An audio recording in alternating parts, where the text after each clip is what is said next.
Good evening. Hi, y'all. All right, so it's usually me and Becca, but we have a guest today. Surprise Would you like to introduce yourself, Miss Guest? Yes, of course. Hi there, my name is Erin Bombera, and I'm super excited to be here today. We're so glad to have you. I'm Becca. I'm Jared. And I'm Erin. And this is Stop Lying to Yourself.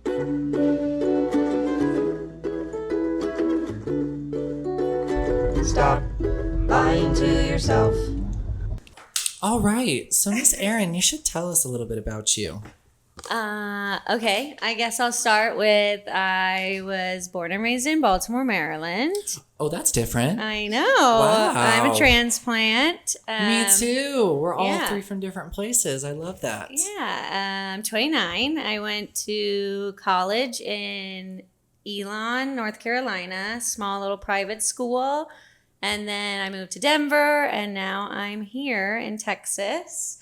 Moved here in 2018, and yeah, I've lived here ever since. Very cool. Very cool, sis. Another little fun fact, I grew up going to an all-girls Catholic school my entire life. Wow. We had to dress up as little Madeline with a blue dress, Peter Pan white collar, and saddle shoes with crew socks. Wow. Oh my goodness. Very cool fun fact. Yeah. Okay, so as you know, this is a psych podcast. So why don't you give us a little background about what you do for work and how you got into it? Okay. So I'm in ABA therapy, which is applied behavioral analysis. I medically treat autistic children through behavioral therapy. It is an evidence-based science. So we collect data on the things we do, and we try to basically just better the kids' lives as best as they need, and as successful as they can be and independent as they can be, whether it's teaching them how to brush their teeth, they're tolerating brushing their teeth, teaching them how to point to a picture of an apple versus an orange. So we are just trying to teach skills that these kiddos don't have, while also decreasing the challenging behaviors and the barriers that get in the way. So aggression, tantrum, what else? Flopping on the floor, running away in a grocery store, those types of things. And I got into it when I moved here in 2018. I was a therapist where I was kind of front lines on the floor with the kids day in, day out. And now I'm actually a board certified behavior analyst, BCBA. Ooh. Have been one for like 2.5 years now. And Congrats. so thank you. So now I basically oversee the kids' cases. So I'm developing the protocols and programming to decrease those tantrums, writing programs to, again, teach the kids how to brush the teeth. The therapists are the ones that do the work. I go in and supervise the kids, make sure everything's going smoothly and what they need and individualize. And then I'm collaborating with the parents, the speech therapists, occupational therapists, the teachers, if they're part-time, going to a school or getting ready to go to a school. Basically, in like layman's terms, a case manager. But yeah, that's what I do in kind of a nutshell. Very cool. Yeah. Very cool. Thank you. Well, that's Erin, y'all. And we're going to get started today by talking about the double standards expected of therapists, i.e., therapists also need therapists, in other words. Or therapy. Yes. I guess that's the same thing, though. Exactly. So the big question for all three of us is, before going into working in the field of therapy, what did you think it was going to be like versus the actual lived experience of being a therapist? I don't know. I think, do you want to answer first? Because behavioral therapy is a lot different from what y'all are learning and doing. Yes. Yes. Go ahead, Miss Becca. So, can you repeat the question again? So before working in the field of therapy, what did you think it was going to be like versus your actual lived experience? It's a big question because I think there's a lot of expectations of what you think a therapist is. Like, Phoebe's sister on Friends, isn't she? She's like a massage therapist, but even so, they're wearing like this like bohemian type clothing, and like you're like super soft and quiet, and that's not really like me. So at first I was like, okay, I worked in ABA with Aaron, and I was an RBT, registered behavior technician. But you are working the front lines, working with these kids and helping to do the plan that the BCBA's put in place. And so after doing that, I remember sitting and self-regulating with some of these kids and being like, I want to do this part. Like, I want to do the part that's like just focused on the mental health, focused on their like the cognitive side, like the way they think about things, and really like for better terms, people say psychoanalyze, but use psychoanalysis or psychodynamic therapy. And so I think before I got into it, I only saw what was on TV or what people told me. And what people would tell me is kind of like, first off, you're not going to get paid enough, which we're still fighting to this day. Okay. And secondly, you aren't, you're just going to have all this knowledge, and you're going to understand everything that has to do with behavior, and you're going to go in there and be confident. But a lot of days you don't know what the fuck you're doing. You're just like, or what's going to happen to you. Yeah. Or what's going to happen to you, or what's going to be said. And it's precious. So I think what I've learned now is it is a big deal to sit in a space with somebody else and hold space for them. And you're not the driver. I always thought it's about like all this pressure on me to do the right job, but really half the time is me being silent. Like the client's going to be talking more than me, and they're going to be expressing themselves more than me. And so I just am in the passenger seat, ready for them to lead the way. So you feel like something that you kind of learned is that your job is more so reactive than instigative? Yeah, like I would hope responsive more than reactive, but you're responding to what's happening and intervening with that, because the interventions, just like in ABA, similar to that, is like you won't know how it's going to go. It's very trial and error. Like you can go in and be like, I have this whole plan of what I'm going to do. We're going to do CBT skills and we're going to talk about this. But then they come in and their friend just got in a car crash. Okay, we need to drop everything and talk about that, because it would be weird and also not very beneficial for a client to come in and I have this whole plan and they start telling me about a car crash. And I'm like, well, back to my plan. It's like, no, like you really have to be a lot more like roll with the punches, versus when I first came in, I thought, oh, they teach you all these theories and you're going to have to like throw all these theories. Honestly, half the time, throw that shit away and just have a relationship. To be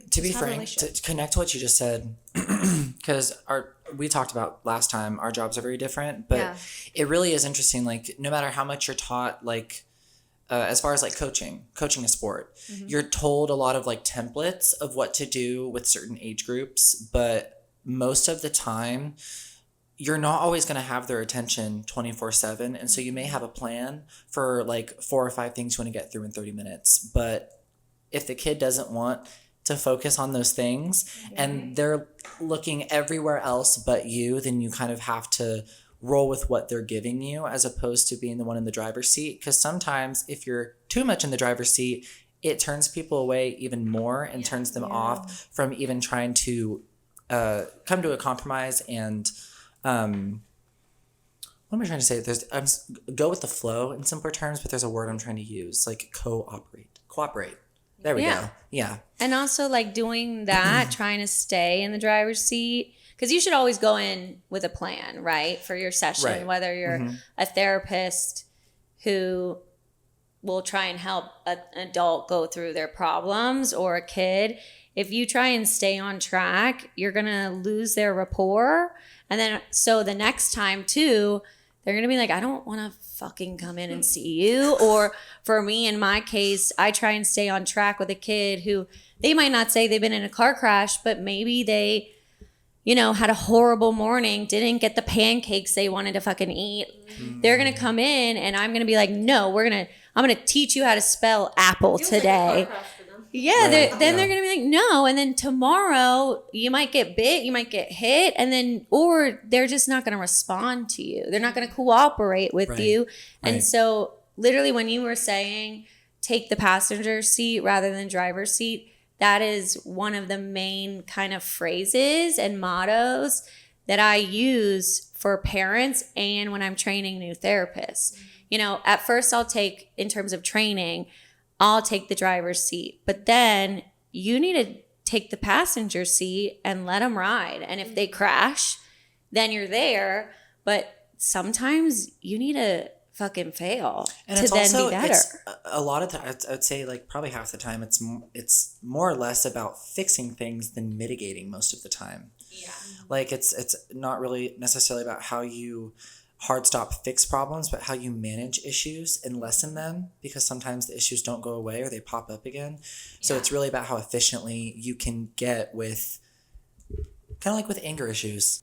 You don't necessarily learn how to make the anger go away completely, because anger is never going to go away. There's not a moment in your life until you're dead that you're not going to feel angry sometimes. Yeah, it's a normal human emotion, but you learn how to mitigate when those feelings arise so they don't get severe. You're able to lessen the severity of those emotions. So I feel like when dealing with, especially in a field of people, you're working in the field of humanity. And so I feel like a lot of it is going to be, like you said, responsive, as opposed to like constantly having to be initiative or control the entire situation, because you're never going to be 100% in control. People are off put by feelings, behaviors. Like most people are not, like once you learn the skills, like to go into this field, sometimes I will be like, why doesn't everyone know this? It's just as like how to be a kind human being, how to be understanding, how to be empathetic, common sense. And then it's like, I'll be angry for the world that they're missing out on such like important information. And I don't think I've let myself really feel anger, because as a kid, I really like, it was something that my parents were like, don't feel angry. Anger's bad. But now I've been like letting it out. I've been letting myself stem. I've been letting myself be angry. Like, and to feel justified in that, as long as I'm not going to hurt somebody or like verbally aggress to somebody. Like I'm going to be like talking to my friend and be like, right now I'm angry and I just need to like yell it out. And I don't want you to fix my problems. And that's what these clients want too. Stop fixing my problems, okay? I can fix my problems. That's one of the biggest things too, is, I mean, I don't work in, you guys are further along than I am. I'm just in school. Girl, you are in school, not just in school. I mean, yeah, you're going to get there, man. Yeah, gonna get there in a couple of years. But I think what's interesting is that my idea of what a therapist is like, it's some weird like morally perfect being who has all the answers. Yes, like they like I was just kind of talking about earlier off camera, like you're God, you know, and some people go into therapy and seek you as a therapist thinking you are going to have all those answers. But no. But it's kind of like, I mean, it feels like a far reach, but there's a similarity in the sense of like, I started going to therapy, and one of the biggest things I realized is I was like, I can talk forever, but he's not the one who's going to make me change. He's not the one who's going to make me enforce these habits. I'm the one who has to do it. He's there to lead me in a way and let me get everything out and then help me organize it myself. Exactly. And connecting back to coaching, like a lot of the times it's all about, with skating, it's all repetition. Like I teach spins and stuff like that. And it's like, there's only so many tips I can give you. It's not going to be like a boom, you're going to get it in 20 minutes because I gave you all the tools. It's like you have to take the information and then ruminate within yourself, in your body, and figure out how it works best for you. Yeah. And so I feel like, I guess I'll compare I'm not like, it's not me before working in therapy and then after working in therapy. I'll just say before attending therapy. Yeah. Before attending therapy, I thought that it was like, I thought therapists basically helped fix your problems more than they do. For sure. And then as I've experienced going to therapy, it's like, oh, I really have most of the responsibility in here, but like my accountability lies in keeping an open mind and not being defensive. Yeah. And being honest, and like those are the responsibilities you have, and that's giving your therapist the tools to actually help you. Yeah. So personal story, you're so true in saying that. I got diagnosed with ADHD when I was in 8th grade. Had no idea what that meant. Then my parents put me on Adderall, and my dad would like make sure I would take it because I think he thought that it was a cure. But then, and like, I love my parents. They deserve the world. Nothing bad about it because they didn't know. They just wanted to help. And then I started going to a therapist once a week. And at first it was all about kind of like organizational skills, teaching me what works and how I can learn better. I was getting yelled at by teachers. How do you not know this? So she helped me figure out how to learn that worked for me because it's so different for everybody. It's so individual. But then as I was getting older, going into high school, still seeing her, it started becoming more talk therapy, like tell me about your problems. And for me, I would lie all damn day. So it didn't work because I wasn't being honest like you are with your therapist. And it wasn't because I didn't like her. I loved her. I wasn't ready for therapy, right? Perfect segue, by the way. Yeah. Thanks. And I wasn't ready. And then also I realize now looking back, I'm not in therapy currently.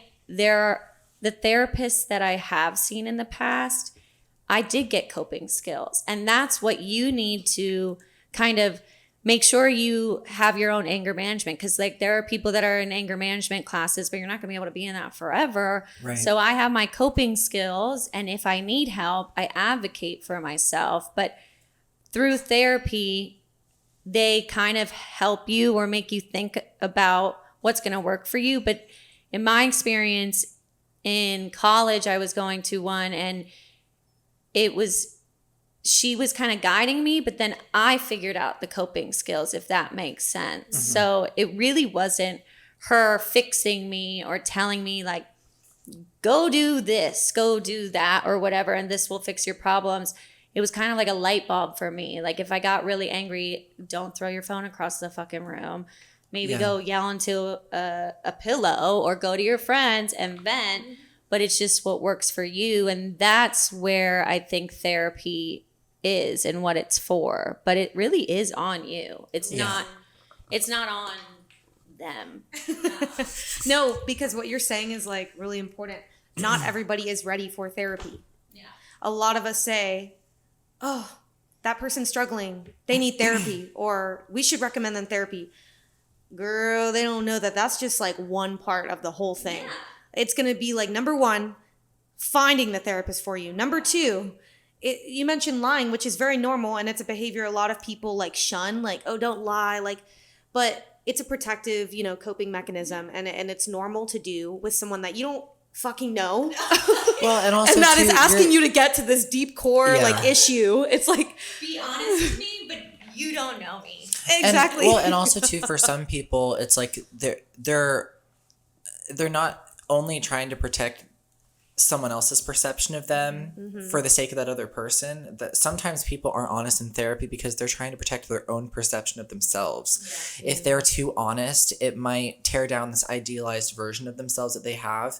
And if that comes out, like if that monster is unleashed, it's almost like the fear of the unknown and not really knowing like, wow, is that really who I am? Is that really how I think? And so I think you said something a little earlier of like, some people are terrified of emotions in general, but I think a lot of people are terrified of their own emotions more than anything. Yeah, because I was saying like, well, number one, some people are ill-equipped to be, providing therapy or they needed the help, or just because you have the degree does not mean that this therapist is amazing and that you should listen to everything your therapist says. No, you don't have to listen to everything your therapist says.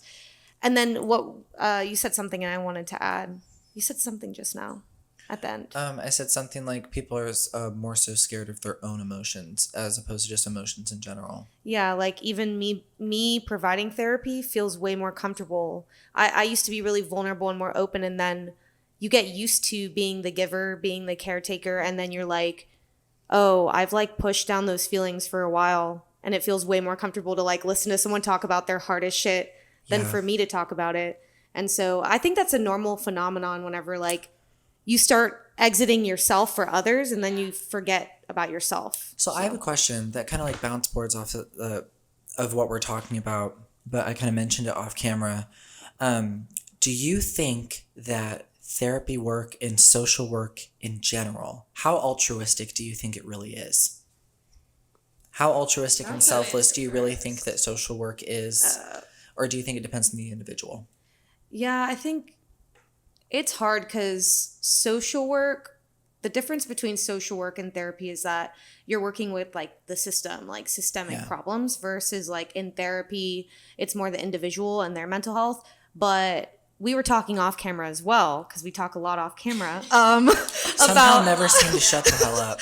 About how all of it like becomes one. So like everything used to be very separate, but now it's all about like the village, you know, bringing your team in, bringing everyone's resources. Like my friend who's in her social work program, she gives me resources, like actual resources for places, women's shelters, stuff like that. Whereas me, I may talk about, you know, like brain chemistry and how like neurofeedback and stuff like that. So going more into like your thought processes, your cognition and stuff like that. So I feel like nowadays it all kind of melds in, but I think everyone serves a purpose pretty much. I don't know if that answers the question. No, I think it does a little bit, yeah. I think it does. It definitely takes a village, and it depends on the person, right? I mean, like what you were saying, it's you need everybody, you need your village, but I mean, in terms of altruistic, what do you mean? I guess, which is sounds silly to me. Like altruism is like selflessness, like doing something for others at the cost of yourself, and you don't care. Yeah. So that's like altruism in its truest sense. But I guess the answer is not black and white, which is why I pose it, because it's like not everything is ever going to be 100% altruistic. So I was just asking the question of like, how much of that do you think plays into the social and psych field, in general? Like kind of why people get into it in a sense where they want to help maybe change the world. And for me, that's kind of why I'm in what I'm in. I mean, since I was 12, I've been working with kids. I was a mother's helper, and then babysitter, nanny. I was a swim coach, swim instructor, all of those things. And I used to beg my mom to let me go to like Africa to help little babies or the elephants. There's this show. That's altruism right there. There was this show called Whale Wars where they would go fight the Japanese in like unmarked waters. And they would go and they were watching these people poach whales. And so they would save the whales. And I looked up how to apply to be on the show and to be part of it. And I was 15, I think. And my mom was like, you're absolutely crazy. So for me, it's been kind of since I feel like born that this was my calling to help. And that's why I have my degree in human services. And now again, why I'm in ABA. But for me, I'm not doing it to have everybody look at me and say, oh my God, you're such a good person. That was the question I was asking. Yeah. And I think like us three, we aren't doing that to get that attention. I mean, I fucking hate attention. But please don't fucking sing me happy birthday in the oh my God. Oh my God. Like, no. But there are some people out there that's why they do it. And that's great. As long as they're doing it well, go for it. But that's not why we're in it. We're in it to truly help other people. But it does take a toll on you. That brings up a really good point in the sense of you're talking about like not wanting people to look at you versus like doing something for just because it's the right thing to do. Having humility, pretty much. Yeah. Yeah, exactly. Like the fake TikTokers that are like, I'm going to give $5 to this homeless person or I'm going to buy them a car. It's like that phrase I was saying earlier.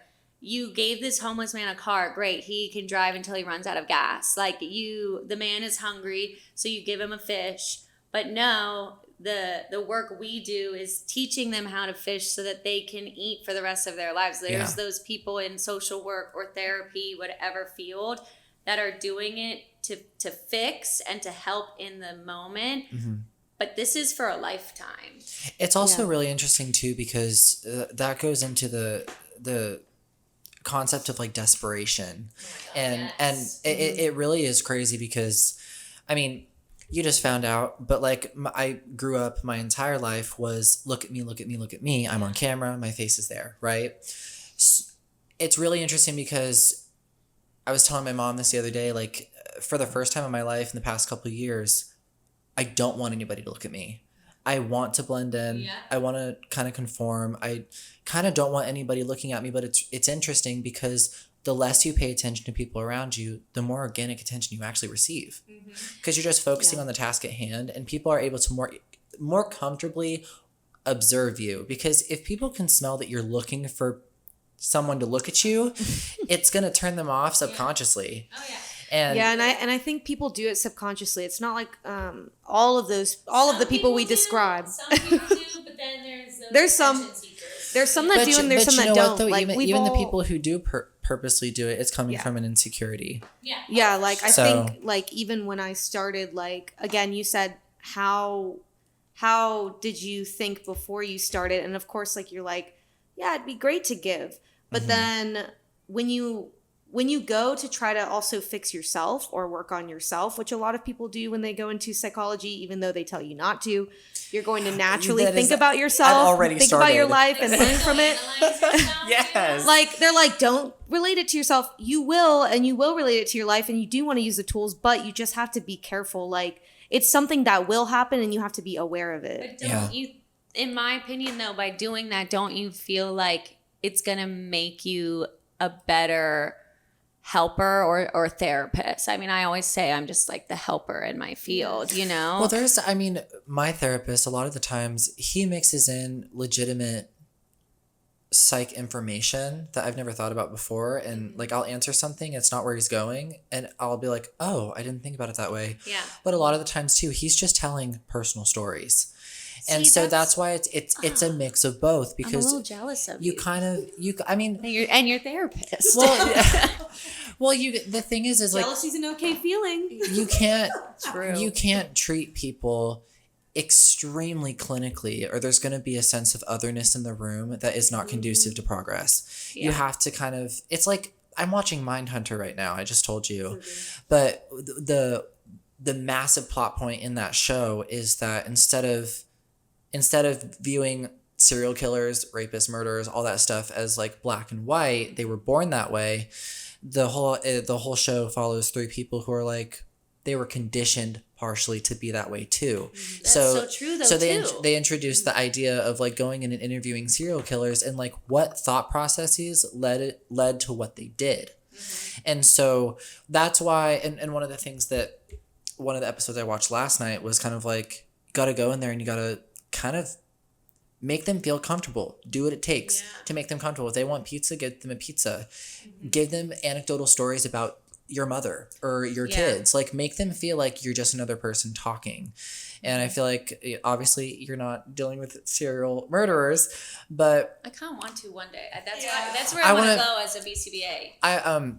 I want to go into prison psych work. Oh, I think like that's something I want to go into. I loved SVU, still do, watch it all the time. Like I want to use my background in behavioral science to be a part of like the FBI who do help and try and understand. Yeah.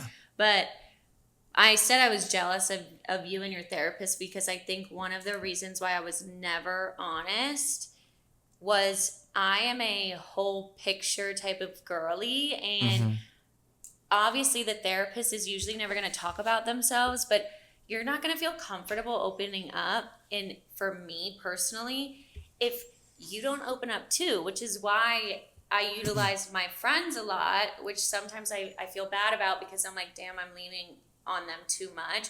But I know my friends and I know their struggles, and I just honestly know a little bit about them, whether it's like their hair color, their eye color, if they have siblings or not. My therapist never did that because you're not really kind of supposed to like take up the session. But I think not when I was a kid in therapy, but when I was older, if I got to know them on a personal level, maybe I would have been more honest. You Maybe feel I like in a wouldn't have spotlight, played caught the with your game. pants down, in a sense. Yeah, and it's also like that's what I always tell people. Like, I don't like CBT for myself, but that's like relational therapy is like when they build a relationship with you and like person centered and such like that. But some people, they'll do blank slate, which I absolutely hate, which is where they'll actually be like no emotion hate and that. silent in the session. I gotta be and they'll honest. use what you're saying about how they're being blank slate to how you're, How uncomfortable conceptualizing would you things. feel? But you know what though? From what I've from other people who are close to me who have gone to therapy as well, when they've had therapists who take the blank slate approach, they stop going because Yeah. the thing is is like It's not. at the I think a common not misconception, but I think something that is not thought about is that it's like the overjustification effect. When something becomes a job, that line becomes that much more concrete. And I think that some people who choose a less humanistic approach to therapy, I would imagine, I'm not speaking from experience, this is not projection, presumption? Yeah. What word am I looking for? Assumption, yeah. I would imagine that you still have to understand that no matter how clinical, you're still working with people, and people are driven by their emotions at the end of the day. And that you're a human as Largely. a therapist too. That Yeah. you're not going to be a robot and that you are going to say something and you're going to be like, my bad. Like, take accountability. But what I wanted to ask you, with that, I was really interested in knowing about, because you talked about ADHD as a diagnosis, but we've talked before about bipolar as a diagnosis. So I just want to kind of get into that and talk about, what it was like, because I think there's a lot of stigma with just bipolar in general and what people think that looks like. There's also a lot of people think bipolar is one thing. Yeah. When it's so not even half the picture. And to be honest, so I was diagnosed when I was 21. Backstory: I had anorexia from when I was in 8th grade all the way up for a long time. That's kind of some of the lies I didn't tell my therapist, or I just didn't open up. It wasn't a lie. I was truly kind of starving myself, not kind of was. So when I was at 21, I signed myself into rehab. My parents had no idea that whole time. I was home on Thanksgiving break and I went up to them and I was like, I got cut off from my Adderall script while I was in college. This might kind of be going all over the place, but it all will end up, whatever. And this is what.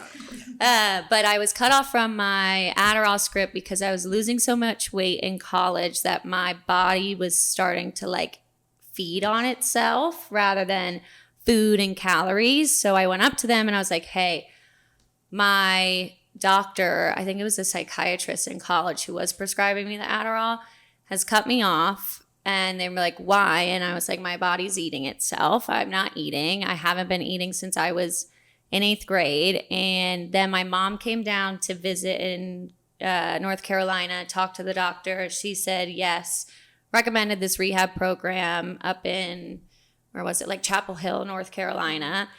Since I was over 18, I did have to sign myself in. And then while I was there, I was doing individual therapy sessions a day, family once a week on the phone. And that's when I was just diagnosed with bipolar. And I was like, no, you're crazy. But then they kind of started talking about it, which the therapist was good in that regard because she helped me learn that I was. But then I was put on, I think at one point I was on close to 10 medications at a time while I was in therapy or rehab. And dude, I felt like a fucking zombie. And I was going to say, how did that feel physiologically? Oh, horrible. I had no idea what was going on at some points. I think I blacked it out a little bit because trauma, but I think there are moments that I can't remember because I was on so many meds. And then what they would do, they would put me on a different one and take me off immediately, where, as I'm sure y'all know, if you're on an antidepressant or a mood stabilizer, you're supposed to wean yourself on it, like start from 5 milligrams to whatever you're like, it fits for you. And then if you want to go off and change, you're supposed to be weaned off of it, take a little bit of a break, and then start over. It would be overnight. One day it was like, okay, you're going to go on Lexapro. Next day I was on Zoloft. Then for sleeping, I was on Trazodone. And then it was such whiplash like for your Xanax body. for a moment. And then that gave me just a turn off to therapy, meds. And I was telling you guys earlier, I learned how to play the game to get the fuck out of that rehab center. I would eat the meals. And if you didn't eat your meals, kind of how it went was you had to drink a Pediasure. And then if you didn't drink the Pediasure, you had to write a fucking essay as to why you didn't want to eat. And one day I did it and I was like, because I don't want to fucking get fat. And those days or those moments where I did that, it felt like they probably had a checklist of like, Erin's not ready to leave. Erin's not ready to leave. So then I learned, I eat my fucking meal. I say these things in the therapy session, like, oh yeah, I'm feeling fine that I'm gaining weight, or I'm feeling great on these meds you're prescribing me, so that I could fucking get out. And then I went to an outpatient program for a little bit, but I signed myself out of that because it was horrible and I wanted to finish school on time. But they were expecting me to stay on these meds, take them in by myself. Whereas when I was in rehab, it kind of is like those movies where you go up to that window and they watch you take it. That's how it was. But then in outpatient, you're supposed to track your food and you're supposed to take the meds. The first day that I got out and had these meds, I flushed them all down the toilet. And then I would go to the group therapy session where we read our food logs or tell us each other how they feel. I would be like, yeah, the meds are working. No, they were down the fucking drain the first day. And I was there for maybe 2 weeks. And I kind of told you guys earlier, I felt guilty with my parents having to pay. And so that's when I was like, I'm leaving the outpatient program because it's not worth it to my parents having to continue to pay when, again, I'm lying and playing that game. Like, I would write random shit on the food log, like McDonald's. No, I was not eating McDonald's. I do have a question. Yes. Gracie Gold, she's a figure skater, but she, on the way to the Olympics, she checked herself into a rehab center for an eating disorder as well. And she talks a lot about the culture of Tumblr, Thinspo, the online forums at that time, early 2010s. Yeah, mid. Nicole Richie. Yes. What's that show with Paris Hilton? How they're super skinny and how Simple Life. Yeah, and how Nicole would go from fat to skinny, all of that. So do you think that kind of online Thinspo culture contributed to your experience as well? Oh yeah, definitely. I mean, I remember in 8th grade, I felt like I was huge compared to all the other kids. Mm-hmm. And then, not gonna lie, there were some comments that my mom or sister would make. Again, not blaming them at all. That's so common though. But yeah, I mean, because also you think about my parents were boomers, right? And that kind they of grew up during the stems. 80s too. 80s was the supermodel era of aerobics, of being every insanely snack thin. being 100 calories. That was exactly. The almond mom. Yes. The almond mom is honestly so true. It is, and you it was want born a snack, in the 80s. have some almonds. Yes. That's me, but I did that to myself. Mm-hmm. So it definitely did, even in 8th grade. And I feel that's so sucky because you are so young. And I don't think being bipolar is why I had an eating disorder. I think it was a lot of those environmental reasons. But why I that I know that I'm bipolar is I can see, for the most part, when I'm up and down. And then I always call it my eating disorder brain. I don't starve myself anymore, but that's always there. I'm fat. Yeah. I need to look this way, or I'm comparing myself to a celebrity or whatever, but I have the coping skills to kind of hush that. And I have coping skills to help with my bipolar disorder as well. And I wanted to ask too. Go for it. I wanted to ask as well, like, well, like, because you have comorbid, so it's like multiple ADHD, bipolar, and an eating disorder as well, which all of that is a lot in your brain to handle. So I'm just curious, like, can you give some symptoms of each one that you would notice? Yeah. Okay, so for ADHD, for me, I'm impulsive, quite impulsive, which is like under the DSM-5 criteria, where it's like that movie Up, Doug the dog, right? I see a squirrel and I'm squirrel, but I'm over here talking to you all. And I just said that earlier, like I'm trying to focus on what we're talking about, but then I'm also thinking about what popsicle do I want? Oh, Menchie's sounds really great right now. That's how it is. And for a good example of what ADHD looks like is there is a client at my clinic who was in a severe tantrum in the bathroom, and I'm not kidding you, hitting himself, biting me, hitting me, trying to put his foot in the fucking toilet. And one of the therapists was there, Lewis actually was there. We were trying to just help him and also get him out of the bathroom because it's so unsafe to do all of those things in there. And all of a sudden I'm like on my knees trying to help him, and I look up and I'm like, is Bobby here today?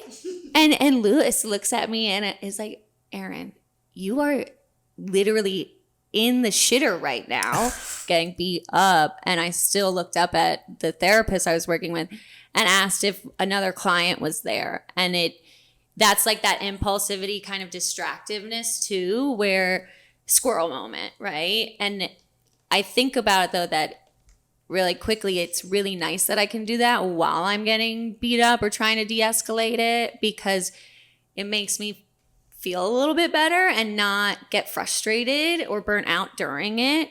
So that's kind of how I know. A lot of people will be like, oh, you leave your cabinets open. And yeah, that can be it too. But I also have 1,000 things going on in my head at one point. There's the anxiety that everybody hates me because I'm this way. It's kind of like when OCD people think, oh, you're just really clean. Yeah, Actually, no, you think you're going to die. Intrusive thoughts, and you have to do this or your whole family's going to drop dead There's one, in 4 seconds. like there's this one TikTok girl, I don't know who it is, and she was telling everybody, like, if I don't wash my hands 100 times, I don't know if this is fully what she said, but like if I don't wash my hands 100 times, my brain is telling me that I'm going to die. And it's not just, the cleanliness part of it. So yeah, ADHD fully. I've got 1,000 things going on in my head. And then there's that guilt of I'm so much for a lot of people that then I feel bad and anxious about myself. And then for being bipolar on top of it, my mania, because I have ADHD, I think, and maybe I'm wrong about that. I'm not an expert in both diagnoses. No, yeah, they can induce each other. Like my mania, I feel like I can do whatever. I can fix the world. I can run a marathon, and I'm so happy. I usually manic buy stuff on Amazon that's stupid. Like when I was in college, I once bought 6 tubs of that manic hair dye in all different colors. And now looking back, I was like, I was in a manic phase. And then when I'm depressed, some people think your depressive or your anger phase of being bipolar is I'm going to go set a house on fire. No, for me, I get really depressed. I don't want to talk, and I just need to either cry or lay in bed all day, and then I'm good. And my swings can go from maybe I'm manic for 2 days or depressed for 2 days. And again, I don't know if it's because I have ADHD.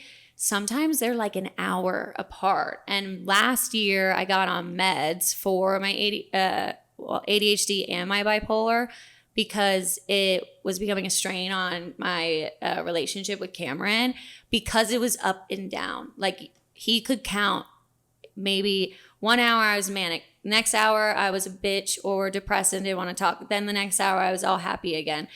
But now that I've known about it for a while, I can see it for the most part, see my swings, know when I'm in each phase, which then helps me get out of it. And it's really interesting too because it's really interesting because kind of what you just said about how it would be up and down, like really close together. A lot of people who have not experienced bipolar or who are honestly just who don't practice base level empathy, they will also say like, oh, I'm like borderline bipolar because like I'm happy one moment then really sad the next. It's like, Yeah, it's not like within seconds like that. you find that like it's, give me 1 sec, I'm finding it. You find that if people don't have to understand something or go through something themselves, they don't always challenge themselves to try and understand what it truly means to go through somebody else's lived experience. And I feel and like I think that's true empathy. Like anyone can sympathize with somebody, but true empathy is to understand a situation. I think it's to understand a situation that you have never even had before. it's to have that awareness. Like I feel like that's true empathy to really understand. Like, Yeah. and I think, or to put yourself in people's shoes. Yes. Like imagine that was me. Like maybe it's not you've been through, but imagine I was in that position, or imagine how they feel and things like that. Like when you're talking to someone who's manic, like a lot of the times, like they say behaviors through your eyes, because you can see in somebody's eyes, like if it's glossed over or like, and so a lot of people are like, I can see where the guilt comes in because people get scared or they're like, oh my God, like very off put by these things when it's like, dude, like you don't need to be scared of me. Like, Because then it makes you feel like so bad about yourself. Like I'll feel so bad that I am this way, but maybe I was born this way, I guess almost. But like now I have skills that can help, but it's just the matter of the fact that this is how it is. I don't think that it defines me. Yeah. I think it's helping me help myself, but then also be able to help others, Which is, I mean, that wraps back around to what we were talking about at the beginning of the podcast, which is like therapists, one, aren't these morally perfect robots who know all the answers, but at the same time, the more that you are able to empathize with yourself and empathize with others, your mind is more open to actually, it's conducive to true, genuine progress. Yeah. And so I'm losing it. It's all right. I'm like right there. Was that thunder? I don't know. That was an ADHD moment right there. But I feel like that is the true difference, and like that goes into whether people in social work or psych work are truly altruistic. I think it's having that ability to practice empathy regularly and not constantly interject yourself into other people's experiences. Oh, definitely. Like kind of like what you were talking about with like misconceptions about like OCD or misconceptions about bipolar. It's people's inability to understand an experience that is not their own. Yeah. And I think that I would assume that that's a huge backbone of psych work, period. Yeah. Well, and then like I'm always an open book. I'm an open book, clearly. Like I'm here on the show telling you guys about my shit. But I'm an open book, and that scares a lot of people. But at the same time, I think it makes me a better human. And then again, going back to just being a better clinician, being better for the kids, because now I'm being honest with myself. I can somewhat be honest with them. Obviously, like I don't tell the parents I work with all my bullshit, but I do tell them I have ADHD, and I think it eases their mind. And I tell them it's my superpower, because now I can help every different kid that comes into the door. Because how they're perceiving that too is that they're not being judged, and they're also not being judged by a perfect being. Exactly. I feel 100%. Yeah, because even with my ADHD and people in my family have ADHD, which, as we know, that can be a factor, like 50%. Yeah. And so, like ADHD can look dismissive. Bipolar can look scary. Like all of these things can look a certain way, but that's our judgments, and we can look past our judgments. And it's like stereotypes, right? Yeah, stereotypes. And also we're always going to judge what we don't understand. Yeah. Or we judge it because we judge ourselves at the end of the day. Yeah, exactly. I don't have anything else left I know. to I say. feel like this was wonderful. It was Our a very first wonderful guest. talk. Our first guest. Yes, our number one guest that we've ever had on the podcast. And if you want to be a guest or you have questions for us, let us just know. let us know. Email. We'll answer it in the next Instagram, podcast. all of that. Thank you so much, Miss Erin, for being a part of our podcast You're welcome. today. I really had a good time. I was nervous, but I mean, not nervous about word vomiting, just nervous being on camera on a microphone, but I really liked it. It's very Good. comfy, cozy, Love that. and kind of, just shooting the shit at the end Exactly. of the day. And it's pretty jank. So, And with that not much to being be nervous said, about. we all have to Stop lying to yourself. There we go.